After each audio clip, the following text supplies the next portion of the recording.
Salam dan bahagia. Kami dari kelompok 10. Kali ini kami akan mempresentasikan tentang rekonsiliasi fiskal serta pengisian SPT BP Badan. Yang pertama, rekonsiliasi fiskal dan pengisian SPT. Kasusnya, kasus pengisian SPT tahunan PPH dikelompokkan menjadi: yang pertama, SPT tahunan PPH wajib pajak badan. Yang kedua, SPT tahunan PPH wajib pajak orang pribadi yang mempunyai penghasilan dari usaha atau pekerjaan bebas yang menyelenggarakan pembukuan atau norma penghitungan penghasilan neto dari satu badan usaha atau lebih pemberi kerja yang dikenakan PPH final atau bersifat final dan dari penghasilan lain. Yang ketiga, SPT tahunan wajib pajak orang pribadi yang mempunyai penghasilan dari satu atau lebih pemberi kerja dalam negeri lainnya dan yang dikenakan PPH final atau bersifat final. Selanjutnya, SPT tahunan wajib pajak orang pribadi yang mempunyai penghasilan dari satu pemberi kerja dengan penghasilan bruto tidak melebihi 60 juta ribu rupiah. Jadi ini bentuk dan isi SPT tahunan PPH BP Badan, dan contohnya seperti ini.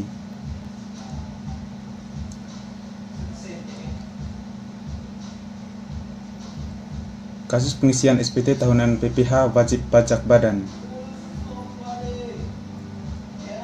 Yang pertama, data wajib pajak yang berisi ada nama wajib pajak, NPWP, alamat kedudukan, nomor telepon atau fax, KLU, nama pimpinan atau alamat rumah, klasifikasi badan. Yang kedua, kegiatan usaha. Nah, ini merupakan tabel laporan laba rugi secara komersial mulai dari penghasilan usaha, biaya usaha sampai dengan harga pokok yang penjualan yang nantinya akan digunakan untuk membuat rekonsiliasi fiskal laba rugi perusahaan.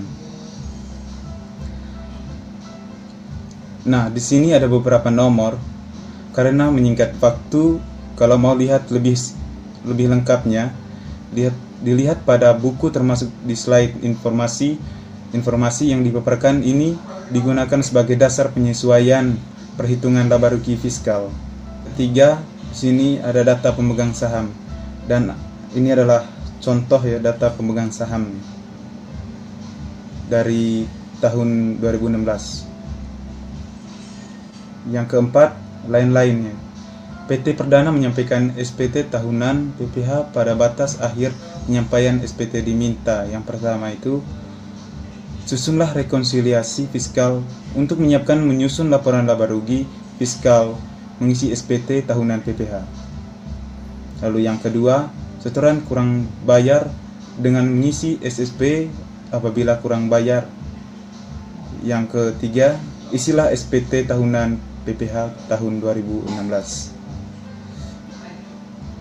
Terus yang selanjutnya ada penyelesaian. Tabel yang tertera di sini dari A1 sampai dengan A12 ini akan digunakan untuk mengerjakan soal rekonsiliasi fiskal perhitungan laba rugi tahun pajak 2016. Lebih jelasnya bisa dilihat di buku. Di sini saya akan menjelaskan tabel penyusutan aset atau harga berwujud dan perhitungan nilai residu.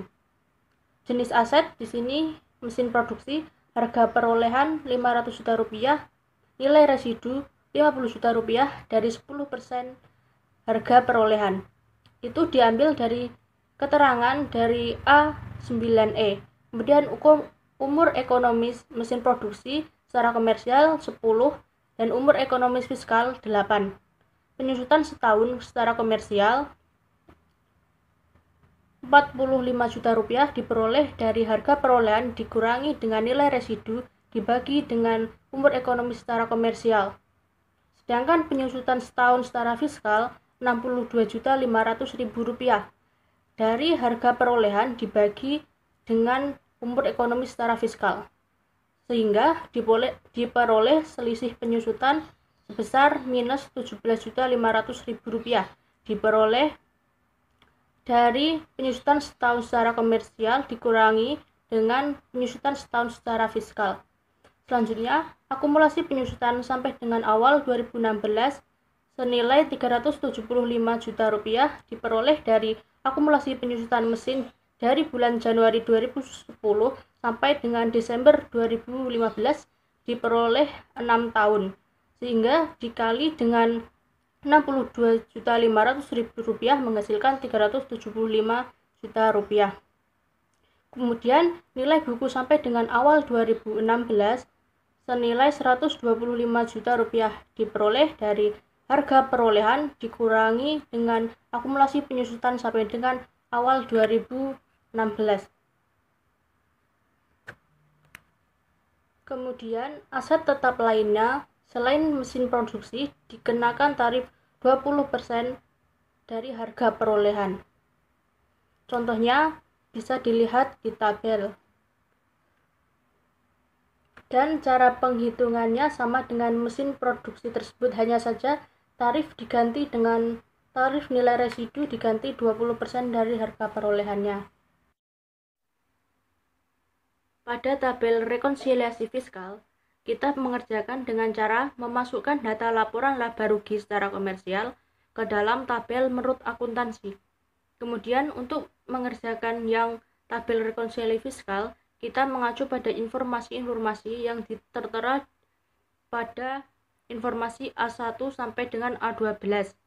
Dasar koreksi positif dan negatif bisa dilihat di buku, yaitu apabila koreksi positif jika pertama, pendapatan menurut fiskal lebih besar daripada menurut akuntansi, atau suatu penghasilan diakui menurut fiskal tetapi tidak diakui menurut akuntansi. Yang kedua, biaya atau pengeluaran menurut fiskal lebih kecil daripada menurut akuntansi, atau suatu biaya pengeluaran tidak diakui menurut fiskal tetapi diakui menurut akuntansi. Selanjutnya, apabila koreksi fiskal itu negatif, apabila satu, pendapatan menurut fiskal lebih kecil daripada menurut akuntansi, atau suatu penghasilan tidak diakui menurut fiskal atau bukan objek pajak tetapi diakui menurut akuntansi. Yang kedua, biaya atau pengeluaran menurut fiskal lebih besar daripada menurut akuntansi, atau suatu biaya atau pengeluaran diakui menurut fiskal tetapi tidak diakui menurut akuntansi. Dan yang ketiga, apabila suatu pendapatan telah dikenakan pajak penghasilan yang bersifat final. Sebagai contoh, sumber informasi A1. Penjelasannya, termasuk dalam penjualan adalah penjualan kepada semua pembeli dengan cara kredit atau tunai dan dengan dasar akrual, artinya penjualan diakui tidak pada saat penerimaan kas, tetapi saat penyerahan barang. Penjualan kepada karyawan yang pembayarannya tidak dilakukan pada saat transaksi penyerahan barang tetap diakui sebagai penjualan tahun 2016. Dalam rekonsiliasi fiskal, penjualan kepada karyawan sebesar Rp20 juta akan menambah penghasilan menurut akuntansi dan selanjutnya berpengaruh menaikkan laba kena pajak sebagai koreksi positif. Selanjutnya adalah perhitungan kredit pajak dan mengisi formulir 1771-3 dan 1771-4. Perhitungannya dapat dari informasi yang telah disediakan sebelumnya. Sebagai contoh, sumber informasi A11.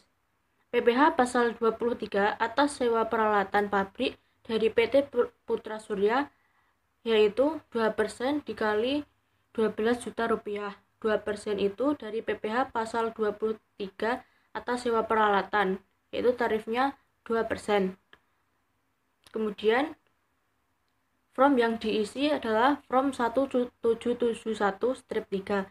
Selanjutnya, PPh pasal 23 atas sewa kendaraan dari PT Putra Surya, yaitu 2% dikali Rp8 juta sama dengan Rp160.000. 2% itu yaitu tarif PPh pasal 23 atas sewa kendaraan. Form yang diisi form 1771-3. Kemudian total penghasilan sewa peralatan pabrik dan kendaraan sebesar 20 juta rupiah. Total PPh pasal 23 sebesar 400.000 rupiah. PPh atas sewa bangunan final 10% dikali 5 juta rupiah sama dengan 500.000 rupiah. Form yang diisi adalah form 1771 strip 4 bagian A. Kemudian sumber informasi A12 didapat PPh pasal 23 atas dividen dari PT Adinda, yaitu sebesar 15% dikali 15 juta rupiah sama dengan 2.250.000 rupiah. Diisi di form 1771 strip 3. Dividen dari PT Kapuas Raya sebesar 25 juta rupiah, bukan objek pajak. Form yang diisi 1771 strip 4 bagian B. Kemudian total PPh pasal 23 sama dengan 240.000 rupiah ditambah 160.000 rupiah ditambah dengan 2.250.000 rupiah sama dengan 2.650.000 rupiah. Untuk pengerjaan B1, B2, B3, B4, dan B5, kalian bisa melihat di sumber informasi-informasi yang telah ditentukan. Di slide ini adalah lanjutan dari slide sebelumnya, yang intinya untuk menghitung kredit pajak kita bisa melihat di informasi dari A11 sampai B6 yang tadi. Kemudian kita akan menghitung PPh yang terutang tahun pajak 2016. Penghasilan neto fiskal sebesar 1.167.645.000 rupiah dari laba rugi fiskal. Kemudian kompensasi rugi tahun sebelumnya sebesar 10 juta rupiah dari info kasus B6. Kemudian dikurangi menghasilkan penghasilan kena pajak sebesar 1.157.645.000 rupiah. Selanjutnya penghasilan kena pajak yang mendapatkan fasilitas 4.800.000 dari ketentuan perpajakan. Kemudian dibagi dengan 18.524.815.000 rupiah dikali dengan penghasilan kena pajak sama dengan 299.959.000 rupiah. Penghasilan kena pajak yang tidak mendapatkan fasilitas 1.157.645.000 rupiah dikurangi dengan penghasilan kena pajak yang mendapat fasilitas sama dengan 859.686.000 rupiah. PPh terutang 50% dikali 25% dikali 299.959 sama dengan 37.494.875 rupiah dikali dengan 25% dikali 857.686.000 rupiah sama dengan 214.421.500 rupiah dijumlahkan menghasilkan 251.916.375 rupiah. Kemudian menghitung PPh kurang atau lebih dibayar tahun pajak 2016, total PPh terutangnya tadi sebesar 251.916.375 rupiah. Nah, kredit pajaknya ini dari perhitungan kredit tadi, PPh pasal 22 sebesar 135.625.000 rupiah, PPh pasal 23 2.650.000 rupiah, PPh pasal 24 53.522.215 rupiah. PPh pasal 25 itu dari info kasus B5 sebesar 60 juta rupiah. Nah, total kredit pajak tahun 2016 dijumlahkan menghasilkan 251.797.215 rupiah. Kemudian dikurang dengan total PPh terutang menghasilkan 119.160.000 rupiah. Kekurangan bayar ini harus disetor ke bank paling lambat tanggal 20 April 2017 dengan menggunakan surat setoran pajak. Menghitung angsuran PPh pasal 25 bulanan tahun pajak 2017 dengan diasumsikan semua penghasilan adalah penghasilan teratur. Maka angsuran PPh pasal 25 sebelum tahun pajak 2017 dihitung sebagai berikut. Penghasilan sebagai dasar penghitungan angsuran Rp1.167.645.000. Nah, kompensasi kerugian tahun 2017 tidak terdapat sisa rugi 0. Sehingga penghasilan kena pajaknya Rp1.167.645.000. Penghasilan kena pajak yang mendapatkan fasilitas Rp4.800.000 dibagi dengan Rp18.524.815.000 dikali dengan penghasilan kena pajak sama dengan Rp302.550.000. Penghasilan kena pajak yang tidak mendapatkan fasilitas Rp1.167.645.000 dikurangi dengan penghasilan kena pajak yang mendapatkan fasilitas menghasilkan Rp865.095.000. PPh terutang tahun 2016 50% dikali 25% dikali Rp302.550.000 sama dengan Rp37.818.750. 25% dikali 865.595.095.000 sama dengan Rp216.273.750. Dijumlahkan menghasilkan Rp254.092.500. Kredit pajaknya PPh pasal 22 tadi sebesar Rp135.625.000. PPh pasal 23 Rp2.650.000 dan PPh pasal 24 sebesar Rp53.522.215. Kemudian total kredit pajak tahun 2016 sebesar Rp191.797.215. Kemudian dikurangkan dengan PPh terutang tahun 2016 menghasilkan dasar penghitungan angsuran sebesar Rp62.295.285.000. Nah, angsuran PPh pasal 25 sebelum tahun 2017 dibagi Rp62.295.000 dibagi dengan 12 sama dengan Rp5.191.274.000. SSP. Yang pertama kita menyetorkan PPh pasal 25 yang berisikan NPWP, nama WP, alamat WP, kode akun pajak, dan kode jenis setoran.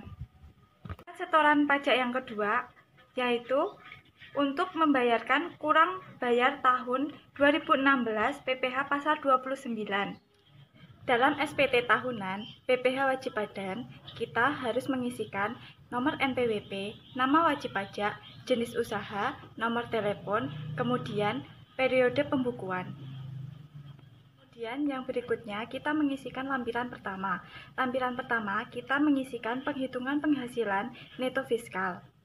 Lampiran kedua kita mengisikan perincian harga pokok penjualan, biaya lainnya, dan biaya dari luar usaha secara komersil.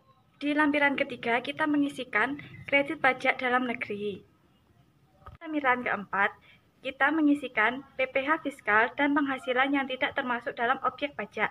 Lampiran kelima berisikan daftar pemegang saham dan jumlah dividen yang dibagikan, serta daftar susunan pengurus dan komisaris. Lampiran keenam berisikan daftar penyertaan modal pada perusahaan afiliasi, kemudian daftar utang dari pemegang saham dan atau perusahaan afiliasi. Yang ketiga, daftar piutang kepada pemegang saham dan atau perusahaan afiliasi. Kemudian ada lampiran khusus yang berisikan daftar penyusunan dan amortisasi fiskal.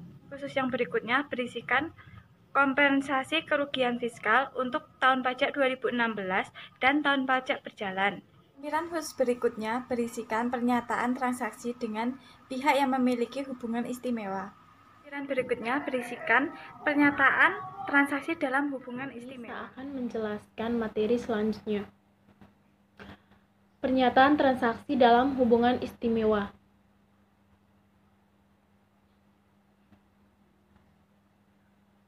Lampiran khusus. SPP tahunan pajak penghasilan WP Badan tahun pajak 2016.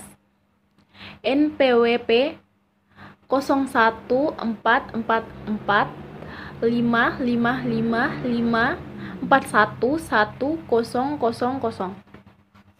Nama wajib pajak PT Perdana.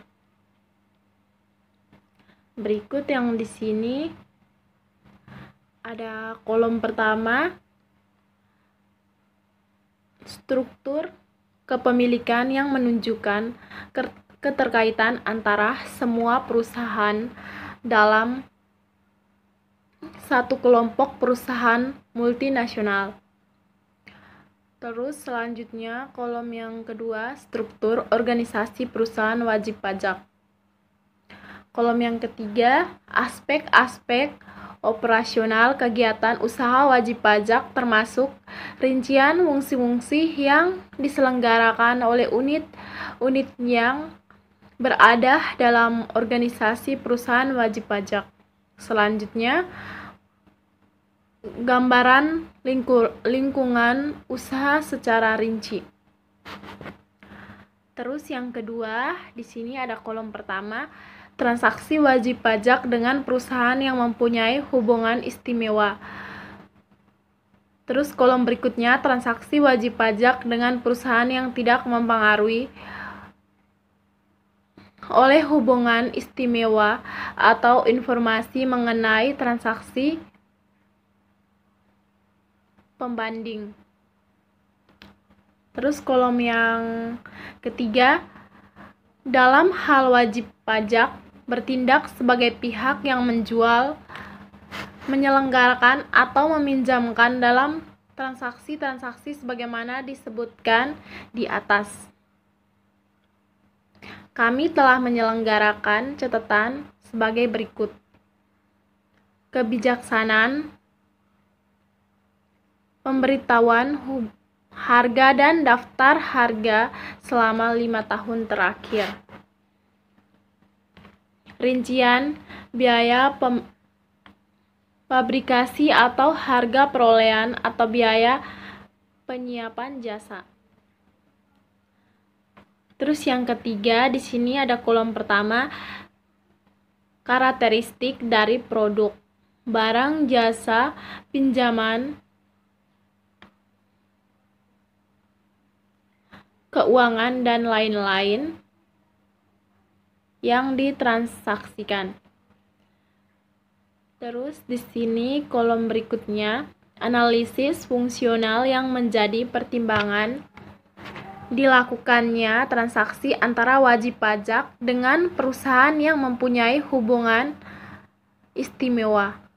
Semua resiko-resiko diasumsikan dan diaktiva digunakan dalam transaksi tersebut.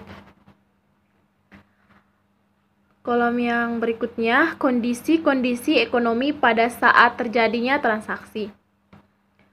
Selanjutnya, kolom berikutnya, syarat-syarat transaksi-transaksi.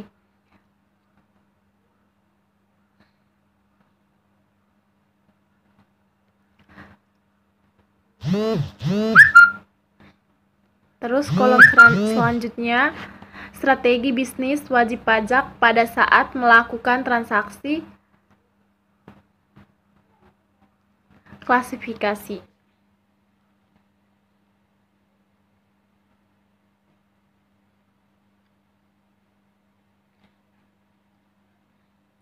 Terus yang keempat, di sini kolom yang pertama,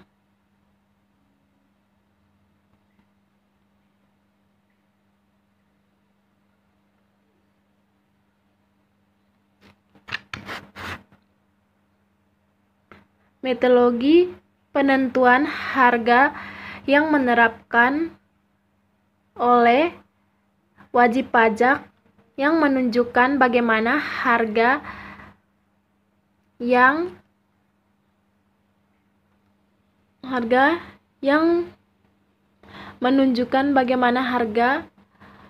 yang wajar diperoleh